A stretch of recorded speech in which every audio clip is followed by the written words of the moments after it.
Back when I, 18, was 8, my parents got a divorce. My mom and dad reached an agreement. She got the Labrador Retriever and dad got me. I hadn't seen her for nearly 10 years until she contacted me 2 months ago. She said she missed me but was too ashamed of herself for the agreement to reach out. We reconnected and I even introduced my girlfriend, 18, to her. I made a mistake though. My girlfriend asked why I seemed so tense around my mom. I told her it was because I hadn't seen her in almost 10 years. She asked why and I told her about the custody agreement.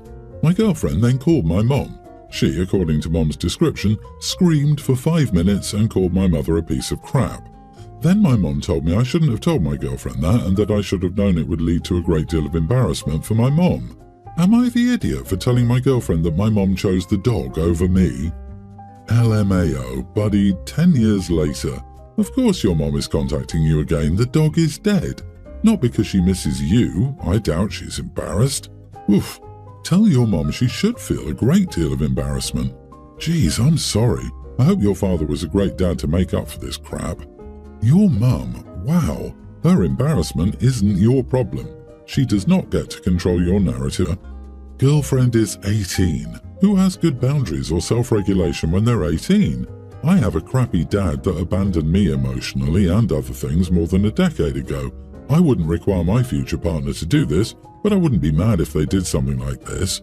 It shows that they care about me and can't bear the fact that somebody who should love me unconditionally hurt me. And if my dad tried to say something, I'd shut him up because he dug his own grave. What is it your mom wanted you to do instead? Just lie? Dude, mom abandoned you at 8 years old. Call me petty, but I would never forgive that. The way your girlfriend reacted should have been your reaction. Ditch the newly found mom and keep the girlfriend. She cares more about you than your mom. And send mom a message with local rescue dogs to cushion the news. My husband works 12-hour shifts. Anything over 10 on a typical 40-hour work week is double time. Therefore, he's been working 12-hour shifts 5 days a week to save money. Now for the backstory. We have a tween, a pre-tween, a kindergartner and an infant. When I was 6 months pregnant, the apartment building we lived in was condemned. Mold and mice issue that we didn't know about due to having 3 cats and the mold not visible. We were put up in a hotel until about a week before my due date, during which time we searched for housing and found nothing. We ended up having to stay with my mom. I had my daughter a week later and my husband found us a place 2 days later. It's important to note that I begged him just to let us stay at my mom's house when he told me where he got us a place. For one, he works all the time and he couldn't take time off, so I wouldn't have help. For two, the school district in the area he was moving us to is partial remote learning, short staffing, so the kids would only be at school twice a week and the rest at home because it rotated between kids. So not only was I going to be caring for a newborn alone, but I would also have to deal with schooling my other children. One who has a heavy IEP, individualized education program, and strong learning disabilities, and I knew I wouldn't mentally have the bandwidth to do this. But my husband insisted because he didn't want to live with my mom and because the place he found us was in the house next to his best friend. He used the excuse that if I needed anyone, his buddy's wife was right there, and I could have play dates because she has 5 kids. I wasn't interested in any of this, but he still insisted and made me feel like I was being irrational for wanting to give up a housing opportunity to stay at my mother's. But regardless, we have 5 people now living in a 2-bedroom tiny apartment paying $1,600 a month with nothing included. It's so small that we can't even fit a dining room table for the kids to eat, and they instead eat on the couch, which doubles into my pull-out bed. Since we moved here, his friend and his kids are always here. Since the day we moved in here, those kids have been banging on my door 3 or 4 times a day, looking for my kids and waking up the baby every single day. When my husband gets out of work, his buddy calls him outside at least twice every night, going on store runs, dump runs, or just hanging out for no less than 2 hours. They're constantly loud and we're right on a river, so I don't even trust my kids going outdoors. I've brought up all of these points several times. I'm always met with a, "Babe, it'll all be fine, I'm saving money, we won't be here forever." That's it. I had 0 time to recover from birth, and I'm so exhausted mentally and physically that I'm having serious doubts about my marriage because of the constant resentment. 14 years and I've never felt like this before, and last night I ended up snapping because I needed a break. I passed the baby off to my husband and I went outside to take a breather and be alone. As soon as I walked outside, his friend saw me, walked over to talk to me, and asked where my husband was because he needed to run to the store and wanted to know if he wanted to go. My husband ended up going. I got a total of maybe 30 seconds of alone time, so I lost it, and I told him he had two choices. Get us the heck out of here because my mental well-being was at stake, or I was going back to my mom's. He says he doesn't understand what I expect him to do because there's nothing available. I told him to figure it the heck out. Now he says I'm putting too much pressure on him because he's stressed too, and apparently it's all he thinks about. But I can't do this anymore. Am I the idiot? Edit, I have a job. I'm not worried about money and he shouldn't be worried either. So I'm not sure why he's working so much overtime every single week. He brings home enough to cover all the bills in one paycheck while doing overtime in just 1 week. The issue is that we can't find other housing. The reason I want to go to my mom's is because she has 3 extra bedrooms that she offered us repeatedly. But my husband doesn't want us to be there because he doesn't want to live with anyone and be under anyone's thumb. Despite the fact that he and his mother have been talking about us all buying a house together, so it's just an excuse he's giving me. You are not the idiot, but I'm not sure why you had 4 kids with this loser. Just go to your mom's. Do you need his permission? That moron is putting grocery trips with his buddy over your mental health. It's past time to just go to your mom's. He clearly isn't going to prioritize you. I can't even imagine living with that much stress, or living with a man so oblivious to my well-being. Hey, baby number 5 is surely going to cure all their ills, or something. Yeah, OP, keep pumping out kids, I'm sure that will improve it. Let's not pretend 90% of this crap didn't exist in some form 2 years ago. Sis, your husband can't find another place to live because he doesn't want to. The new place that doesn't even fit his family needs is perfect for him because his little friend lives next door. You're not being heard here, and it's affecting your health and your children's education. It might be time for a dramatic gesture so he sees how serious this is. Take your kids and go back to your mom's house. You need her support with 4 kids, working, etc., and your partner isn't listening. Jesus, OP, you are the idiot because you stay with someone who is terrible and doesn't care about your children's comfort. Why is this even a question? A living situation with your mom that is quiet, safe, comfortable and spacious versus a living situation that is cramped, loud, uncomfortable and dangerous. Stop being a doormat. This is an absolute no-brainer. Pack up the kids and head to mom's house. Your teenager of a husband can come if he wants. Why the heck do you need his permission? Just go. I, 25 female, got married to my husband, 27, almost a year ago. We weren't able to afford to go on the honeymoon we wanted back then, so that's why we saved up so we could go to Hawaii for our first anniversary. The trip is supposed to happen next month.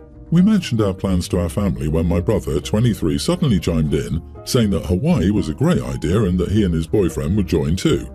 I was taken aback when he said that, and I told him that this wasn't a random trip and it was supposed to be our honeymoon, but he said that we could do a double couples honeymoon together so he and his boyfriend could feel the experience of one as well. I told him that if he wanted to experience a honeymoon, they could just go on a separate trip instead of hijacking ours.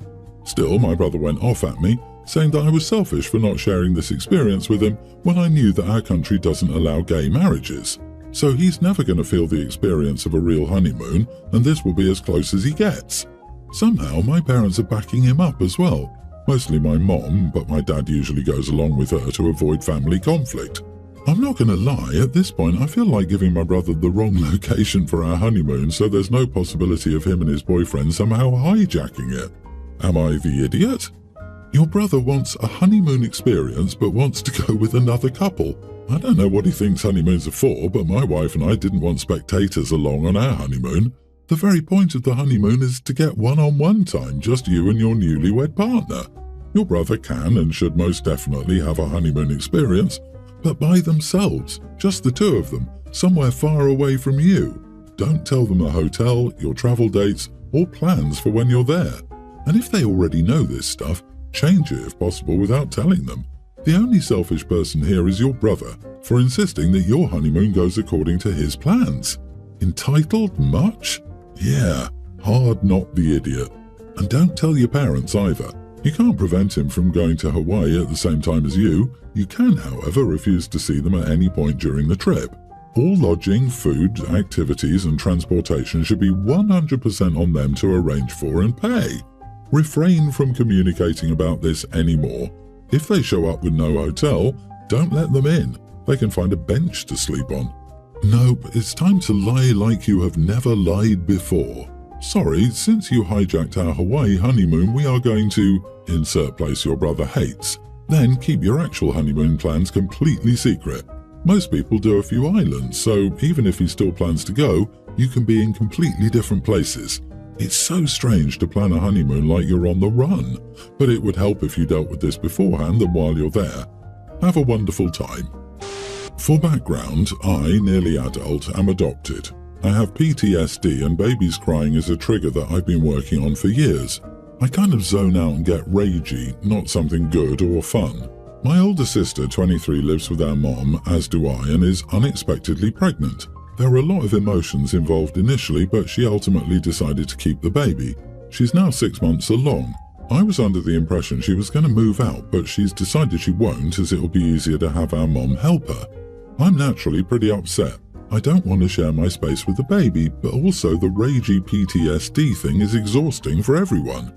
I basically told my mom that she makes sure the baby isn't living here or I'm going to move to my dad's. He lives 3 states away. He's great and is pretty excited. He just works a lot, so Mom never wanted me there in case I needed support or something, and he's busy.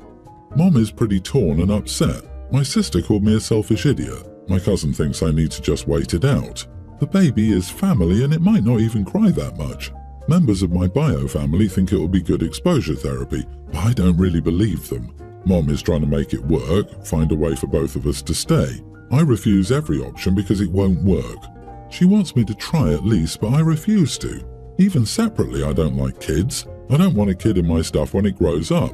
Still, my sister thinks I'm the worst. Mom is so distraught it's almost concerning, and Dad has expressed some concern but is overall happy. Am I the idiot? Edit, it is a formal diagnosis. I am receiving treatment in therapy. Not the idiot. You have every right to go and live at your dad's house if your mom isn't going to be a comfortable space for you. You have PTSD and your problems to deal with. You aren't wrong for not wanting to live with a newborn when you have your father's home to stay at. You shouldn't make your mom choose, however.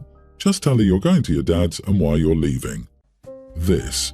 Your mom and sister shouldn't be trying to force you to be around children, especially if they're a trigger for your PTSD. Your mom doesn't see that you could potentially be a danger to the baby, and the last thing you need as a sufferer of PTSD is a jail term when your mother's experiment goes wrong. And those saying that the baby might not cry very much don't know babies at all. All babies are different. Parents can't guarantee that the baby won't cry out. You are the idiot, not for moving out, but for giving your mom an impossible ultimatum. What exactly do you expect her to do? Do you want her to kick out your pregnant sister? Or were you just trying to cause a rift? Did you want to get your mom to resent your sister and her child? You should have just gone to your dad's without saying, me or my pregnant sister. Bro, she's not an adult yet. If her mom has full custody, she kinda can't go live with her dad without permission. She legally cannot move 3 states away from her full custody parent without their knowledge. The mom would be within her rights to take the father to court for kidnapping if she just got up and left in the middle of the night to move 3 states away. Also, your sister can go live with her boyfriend who has his own place. My wife and I have 3 kids, 2 sons, 34 and 30, and a daughter, 26. As we had good careers, we were able to pay for all of their college tuition, which varied by year, degree and university. The 3 were all about the same with no big changes. Our 2 boys decided to get a degree and get to work. However, our daughter decided she'd do a postgraduate, and my wife and I decided to pay for that as well. We've always valued education a lot, so we think that if we can help, there's no reason not to do so. Our 2 sons are upset over this news. They think that we're spoiling our girl. Both said that they should all get the same treatment. I told them that this is because their sister is choosing to pursue higher education than they did, so she should get more money. Our oldest said that's unfair and that instead of giving the money to our daughter, we could start a college fund for our grandkids. I told him that absolutely not, because their kids are their responsibility just as my kids are mine, so I'd rather pay for my daughter than my grandkids. I'm not saying that because I don't love my grandkids. I love them with all my heart, but I don't think that my kids should count on me to pay for their stuff. My sons are upset. They're upset with me and my wife because we're paying for our daughter's college, and they're upset at me for my comment about their kids. They said that we're once again spoiling our golden children and that I'm picking favourites. Info, this needs more context. They said we're once again spoiling our golden children and I'm picking favourites. Once again means this isn't the first time. What? You are the idiot. You need to consider this and possibly give your sons the equivalent. If your daughter is seen as the golden child, there may be some truth to it. We don't always see it, but it would help if you looked objectively at this. University or higher ed is not the only pathway to a better future in life, and it's certainly not the only one that benefits from financial aid from parents. I don't know, I'm getting a different vibe here. It seems to me that OP has some serious money, so their children have always gotten whatever they wanted, and are now acting like entitled, greedy brats. Fair does not mean equal, and life is not even always fair. It's your money, and you can spend it however you like. Your children are all grown-ups and can fund their own lives. OP's not the idiot. Their kids, their responsibilities.